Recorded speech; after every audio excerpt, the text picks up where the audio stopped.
Limited government, establishing a gold standard, auditing the Federal Reserve. These are some of the ideas that Republican presidential hopeful Congressman Ron Paul has espoused over the years, and he hopes it will gain voter support in the 2012 election next year. Will the third time be the charm? Of course, as you know, Congressman Paul ran for president in 1988, again in 2008, and he is expected to again next year. He joins me today from Capitol Hill. Congressman Paul, always good to see you again. Welcome back. Thank you.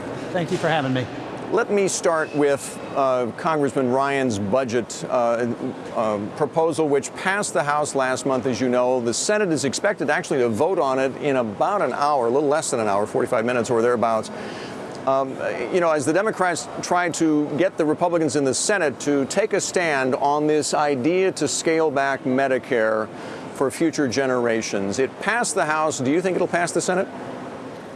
Well, I suspect it will, but I have no idea. I haven't counted votes over there. But when it came into the House, I actually didn't vote against it. A few Republicans voted against it. And it wasn't so much that I didn't like what he was trying to do, but I thought it was rather feeble and not addressing it. And I didn't like the priorities either. Going after the medical care, to me, is not top priority. I have other priorities that I would address that I think would be at least a little less politically, aggravating to so many people, because now just people are arguing and screaming and hollering and shouting at each other that you're going to destroy the world. And really, his attempt was a rather modest attempt as far as I'm concerned. So you're mindful of the people who fear that Congress, in the attempt to try and, limit spending in the economy and keep the debt limit where it is right now, want to touch Medicare. They might want to touch Social Security at some point, and you're mindful that that might not be politically palatable right now? I am mindful of it, but I'm also mindful of the fact that if we don't do something, the whole system is falling apart. The obligations that we have there are unsustainable. We can't meet them. So if we don't do something, the whole thing will collapse, with a dollar crisis and runaway inflation. So I think it's a very serious problem. But if we were going to do it deliberately, I think the amount of money we spend overseas, you could cut hundreds of billions of dollars from our type of foreign policy that we're running without, hitting medical care initially. I think eventually, though, everything's going to have to get cut, and everything is going to self-destruct, though, if we don't get a handle on this. I mean, they're worrying about, raising the debt limit and the credit of the United States, and I'm worrying about the value of the dollar is what I'm worried about, because long term, it has to go down as long as you run deficits of these $1 and $2 trillion, and you just print money when you need it. I mean, this is destined to do great damage to the dollar, and I think weak dollars aren't good for us. Well, I was intrigued by your talk that maybe one way to help bring our house into fiscal order, we'd have to sell off assets, land and gold. You're saying maybe we have to sell off the gold that the United States holds, which would total about $370 billion by the Treasury's estimate. But yet, I mean, I've been following your career well before you were in Congress. You're one of the original gold standard advocates out there. And how can you have a gold standard if you don't have gold? Well, the gold has to be in the hands of the people. Where did they get the gold? They confiscated it from the people in the 1930s. So I think it should be hands of the people, and we should legalize its use as legal tender. The government doesn't have to hold it, but the comments about selling it now, I mean, hopefully we'd come to our senses. But in the meantime, if an individual gets into trouble and they have assets, they might sell their stocks, or they might, cash in their CDs, and they cash in their assets in order to pay the bills if they don't want to get a bad reputation for not paying their bills. So why can't a country do that? And besides, I'd sort of like to see if the gold is, how much gold is actually there, and whether we've made any agreements to loan out our gold or sell the gold, because there's a lot of questions about that. Matter of fact, I'm going to have hearings on, having a true audit of the gold.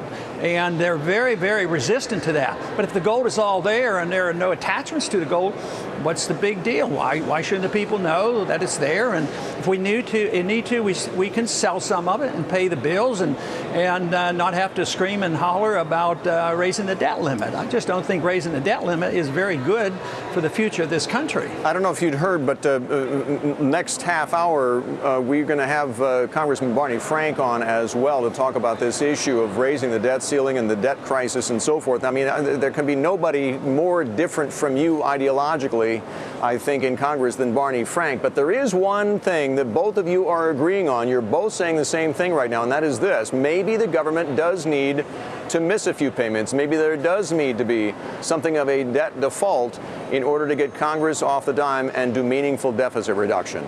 Yeah. Really?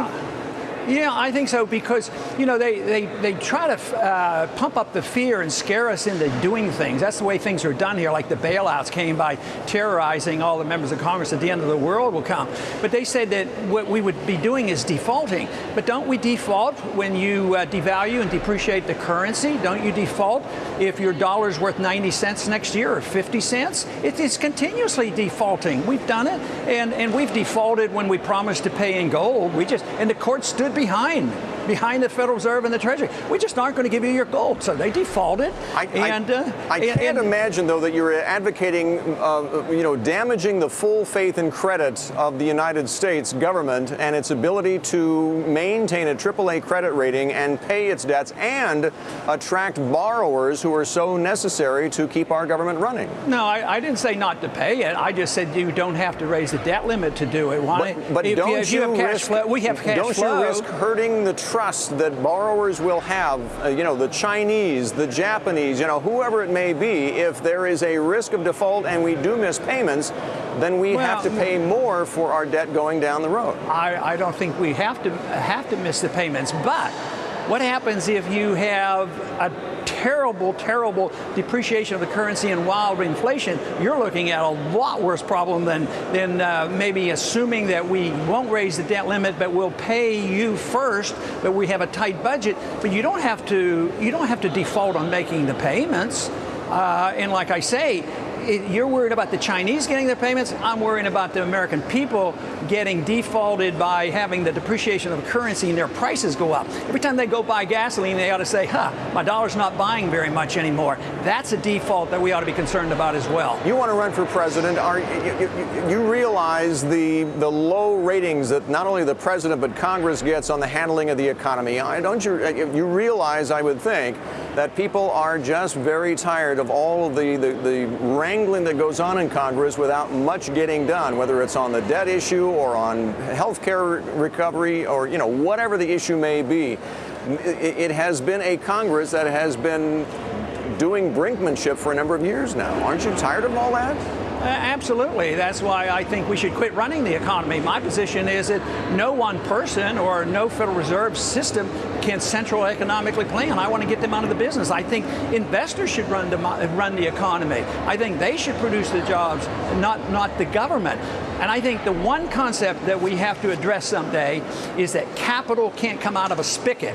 We think that capital comes from the creation of new money and credit by the Federal Reserve. And capital in a free market, if we understand true free market capital, it comes out of savings. You have to work, you have to produce, and you have to save.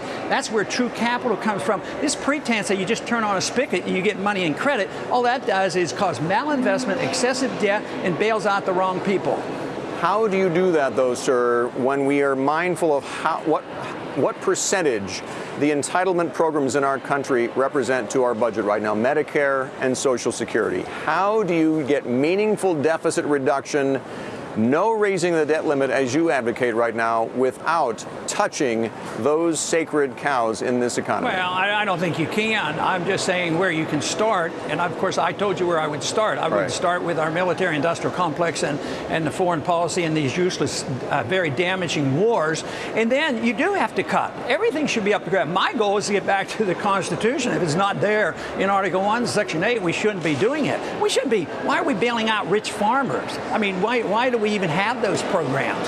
So yes, but the people aren't ready for that. That is true. And everybody, that's why nothing happens here, is because everybody who's getting a check from government, and that's a lot of people, they come and say, yeah, we're in trouble, you ought to cut back, but don't cut my special benefit. Exactly. But can you realistically expect to be elected president? Can anybody realistically expect to be elected president of the United States if in their campaign they are advocating cuts in Medicare and Social Security? Only if the people come to realize that doing nothing is much worse, and within a year or so they may realize it doesn't matter anyway. What's the difference if Social Security recipients get a check and doesn't buy anything, and the cost of living is sky high and everybody's getting poorer? Well, maybe they'd have second thoughts and say, well, who has the answers? And the answers come from our traditions, from free markets and sound money and our Constitution. And, you know, strange as it may seem, I don't think people have to sacrifice. When I talk to the crowds that I meet with, I tell them, you don't have to sacrifice. I want to give you your life back. I want to give you your chance to keep what you earn. Get out of this tax system. Let you take care of your medical care. Now, if you don't have to pay income tax anymore, are you sacrificing? No. Who has to sacrifice? The people who've been on the receiving end, the people who got all the TARP funds and all the Fed loans, the trillions of dollars the Fed passed out. They're the ones who should be suffering, not the people who, if they are willing to work, they can keep what they earn. And we'll be ready for this, because this system isn't working anymore, and it's going to crumble within a relatively short period of time, within a few years, I believe. All right. Congressman Paul, always good to see you. Thank you for joining us today, sir.